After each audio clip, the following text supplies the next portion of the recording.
Hello अस्सलाम वालेकुम।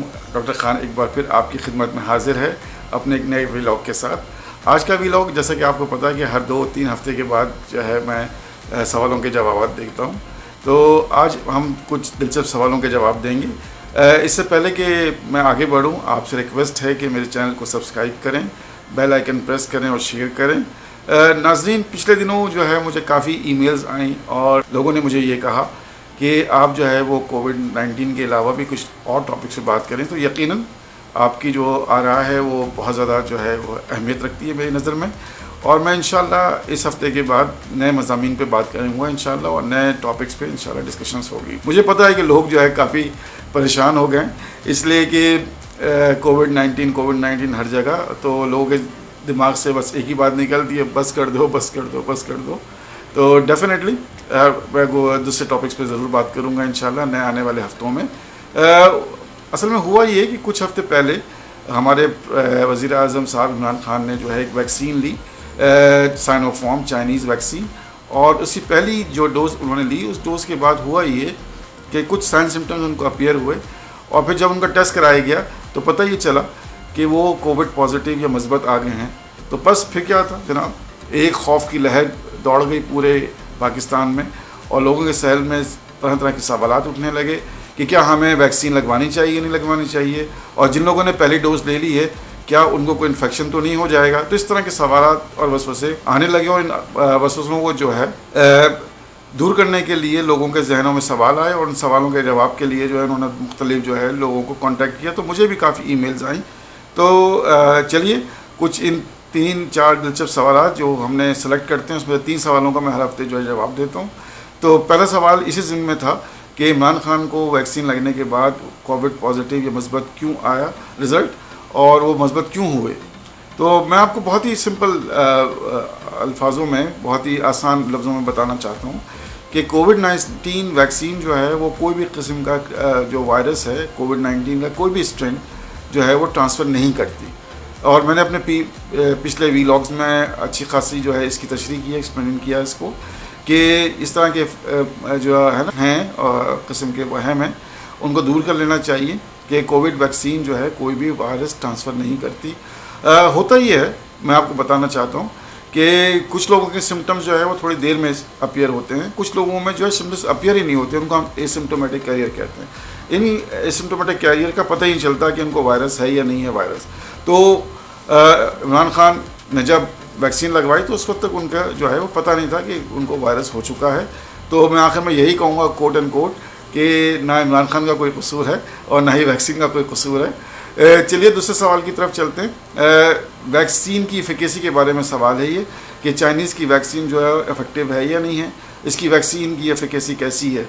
तो इससे पहले कि हम आगे चलें, मैं आपको बताना चाहता हूँ पाकिस्तान में 4 या 5 वैक्सीन, 2 चाइनीज़ वैक्सीन है, साइनोफार्म ब्रोवैक के नाम से है, ऑक्सफोर्ड एस्ट्राजेनेका और स्पुतनिक 5, ये इमरजेंसी यूज़ के लिए अप्रूव हो चुकी हैं ये वैक्सीन पाकिस्तान में इस्तेमाल के लिए। इससे पहले कि हम मज़ीद बात करें एफिकेसी की, मैं आपको ये बताना चाहता हूँ कि जितने भी एफिकेसी के रिजल्ट आपके सामने पेश किए जाते हैं या प्रेजेंट किए जाते हैं वो बेस होते हैं क्लिनिकल ट्रायल के ऊपर।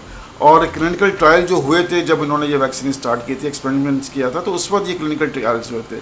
अगर आप ये जानना चाहते हैं कि वैक्सीन कैसे तैयार की जाती है तो मेरे चैनल पे जाके आप ये वीडियो देख सकते हैं कि वैक्सीन किस तरह से तैयार होती है। उसमें मैंने तशरीह की, एक्सप्लेन किया है कि क्लिनिकल ट्रायल्स के थ्रू किस तरह से वैक्सीन जो मुख्तलिफ मराहिल से गुजर के बनती है।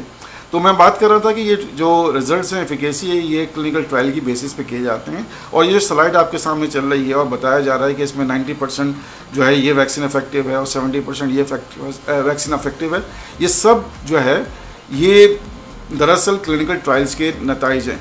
लेकिन चाइनीज़ वैक्सीन के साथ एक प्रॉब्लम हुई कि उन्होंने क्या किया कि अपने जो एफिकेसी के रिजल्ट्स है वो क्लेम किए मैगजीन्स के थ्रू, अखबारात के थ्रू या टेलीविजन पे नशर करने शुरू कर दिए, और उनके कोई भी रिजल्ट क्लिनिकल ट्रायल्स के किसी भी अच्छे और मशहूर साइंटिफिक जर्नल में पब्लिश नहीं हुए। तो लोगों को थोड़ा सा डाउट हुआ कि एफिकेसी में कोई मसला तो नहीं है।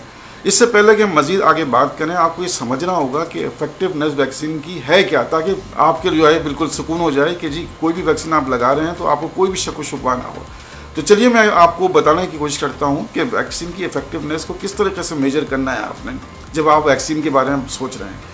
तो सवाल ये है कि ये जो वैक्सीन है कोविड-19 की, ये बहुत ही शॉर्ट ड्यूरेशन में तैयार की गई है और ये हिस्ट्री में पहली वैक्सीन है जो 1 साल के अंदर अंदर मार्केट में आ गई है। तो इसका मतलब, लेकिन ये हरगिज़ नहीं है कि ये इफेक्टिव नहीं है। इसमें इफेक्टिवनेस इस तरह से हम जज कर सकते हैं कि हमें, आप देख रहे होंगे कि अगर हम ये चाहें कि वैक्सीन लगाने के बाद हमको जो है वो कोई भी सीवियर किस्म का इन्फेक्शन ना हो, हम मौत से बच सकें, अस्पताल में दाखिले का जो शरह है वो कम हो जाए, अगर ये 2-3 पैरामीटर्स कोई वैक्सीन पूरे कर रही है तो इसका मतलब है कि वैक्सीन इफेक्टिव है। चले तो ये देखना पड़ेगा हमें, ये सवाल करना पड़ेगा कि क्या कोविड वैक्सीन की जो वैक्सीन अवेलेबल है मार्केट में वो इन सारी चीज़ों से हमें बचा रही है, यानी कि शदीद इन्फेक्शन से बचा रही हैं, अस्पताल में दाखिले से बचा रही हैं और मौत से बचा रही हैं। तो मेरा जवाब ये होगा कि बिल्कुल सारी वैक्सीन 100% इन चीज़ों को आपसे दूर रखती हैं। ये मौत की शरह को भी ज़ीरो लेवल पे ले जाती हैं, अस्पताल के दाखिले को भी कम कर देती हैं और सीवियर इन्फेक्शन को भी कम कर सकती हैं। तो बस साबित हुआ कि सारी वैक्सीन फिर इफेक्टिव है, 100% इफेक्टिव हैं। तो बिला शक व शुबा आपको जो वैक्सीन अवेलेबल है, जो आप लगवा सकते हैं आसानी से, वो वैक्सीन लगवा लीजिए। इंतज़ार मत कीजिए और ना ही एक्स्ट्रा कोई पैसे खर्च कीजिए कि मुझे ये वैक्सीन लगवानी है, ये नहीं लगवानी। सारी वैक्सीन जो हैं इन सारी चीज़ों से रोक रही हैं 100%। सो आपको अब कोई शक व शुबा नहीं होना चाहिए और आपका माइंड बिल्कुल क्लियर हो जाना चाहिए मेरी इस तशरीह के बाद कि आप कोई भी वैक्सीन लगवा सकते हैं। ना ही किसी वैक्सीन का इंतज़ार कीजिए और ना ही कोई शक अपने दिल में रखिए। चलिए आगे चलते हैं। एक नन्ही डॉक्टर जो है वो मुझसे कुछ सवाल पूछ रही हैं, देखते हैं क्या वो पूछ रही हैं। अस्सलाम वालेकुम, मैं हूँ डॉक्टर मनोहर और मेरे सामने एक सवाल है। आमतौर पर तमाम वैक्सीन बच्चों को बीमारी से तहफ़्फ़ुज़ के लिए देती हैं, फिर कोविड-19 वैक्सीन क्यों नहीं दे रहे? हम कोविड-19 से कैसे महफूज रहेंगे? जी बिल्कुल, ये बड़ा ही दिलचस्प सवाल है कि बच्चों को वैक्सीन क्यों नहीं लग रही। हालांकि सारी वैक्सीन, ज़्यादातर वैक्सीन जो है बच्चों को लगाई जाती हैं बीमारियों से बचाने के लिए, वबाई अमराज से बचाने के लिए, लेकिन इस सिलसिले में देखा जा रहा है कि वैक्सीन जो है बच्चों को नहीं लगाई जा रही। बिल्कुल अच्छा सवाल है, बहुत दिलचस्प सवाल है। तो इससे पहले कि मैं इसका जवाब दूँ, मैं आपको ये बताना चाहता हूँ और बच्चों को भी समझाना चाहता हूँ, बड़ों को भी समझाना चाहता हूँ कि जो बच्चों का जो दिफाई निज़ाम है वो बड़ों से मुख्तलिफ होता है। तो जब हम वैक्सीन की बात करें या कोई दवाई की बात करें तो बच्चों की जो डोज़ है वो मुख्तलिफ होती है, बच्चों की जो फॉर्मुलेशन है दवाओं की, वैक्सीन की, वो मुख्तलिफ होती हैं बड़ों से। तो इसके लिए भी ज़रूरी है कि फिर हम क्या करें, फिर हमें तजुर्बा करने पड़ेंगे, तजुर्बात में पता लगाना पड़ेगा कि ये वैक्सीन जो है बच्चों के लिए इफेक्टिव है या नहीं है। तो इस ज़िम्मे में जो है वो तजुर्बात हो रहे हैं।